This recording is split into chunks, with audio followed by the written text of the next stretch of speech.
नुकतंच भारताचं budget declare झालं. असं एकही वर्ष गेलं नाही की ज्या वर्षी भारताने बजेट डिक्लेअर केलं नाही. बजेट देशासाठी अत्यंत महत्त्वाचं आहे आणि म्हणूनच ते दरवर्षी केलं जातं. त्याचप्रमाणे आपणही आपल्या कुटुंबाचं बजेटिंग करून घेणं तितकंच महत्त्वाचं आहे. बजेटिंगचा फायदा काय होतो तर आपले खर्च लक्षात येतात आणि अनएक्सपेक्टेड किंवा अनवॉन्टेड किंवा एक्स्ट्राचे जे काही खर्च होतात आपले ते आपल्याला कंट्रोल करता येतात. त्याचा फायदा असा होतो की आपलं खर्च वाचल्यामुळे साहजिक आपलं सेव्हिंग वाढतं आणि सेव्हिंग वाढल्यामुळे आपल्या लॅबिलिटीज कमी होतात, असेट वाढतात.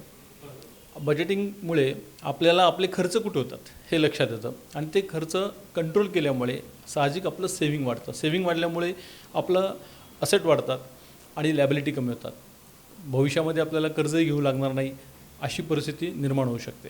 म्हणूनच आम्ही प्रत्येक क्लायंट जेव्हा आमच्याकडे येतो तेव्हा सुरुवातच आम्ही त्याच्या बजेटिंगपासून करतो. त्यांचे इन्कम काय, त्यांचा इन्कम काय आणि त्यांचे एक्सपेन्सेस काय, मग ते क्वार्टरली, मंथली, हाफ इयरली सगळे एक्सपेन्स आपण विचारात घेतो आणि त्याची गोळाबेरीज करून त्यांचा ॲक्च्युली महिन्याचा खर्च किती हे आपण पॉईंट आऊट करतो.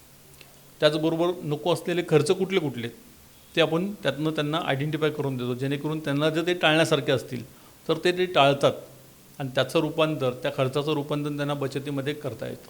आमच्याकडे येणाऱ्या कस्टमरला बजेटिंग करून देण्यासाठी आम्ही काही टूल्स डेव्हलप केलेले आहेत.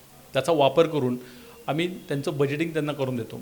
त्याचा फायदा त्यांना असा होतो की अनवॉन्टेड एक्सपेन्सेस किंवा एक्स्ट्रा एक्सपेन्सेस जे त्यांचे महिन्याचे होतात किंवा वर्षाचे होतात त्याच्यावर त्यांना कंट्रोल करता येतं आणि ते कंट्रोल झाल्यामुळे साहजिकच त्यांचं सेव्हिंग वाढतं आणि त्याचं रूपांतर त्यांना वेल्थमध्ये किंवा त्यांच्या ज्या काही फायनान्शियल गोल्स आहेत त्या फुलफिल करण्यासाठी मदत करता येते किंवा त्याचं रूपांतर त्यांना त्यांच्या फायनान्शियल गोल्स फुलफिल करण्यासाठी होते. तुम्हालाही अशा पद्धतीचं बजेटिंग करायचं असेल आणि वेल्थ क्रिएशनची जर्नी तुम्हाला चालू करायची असेल तर तुम्ही नक्कीच आम्हाला संपर्क करू शकता.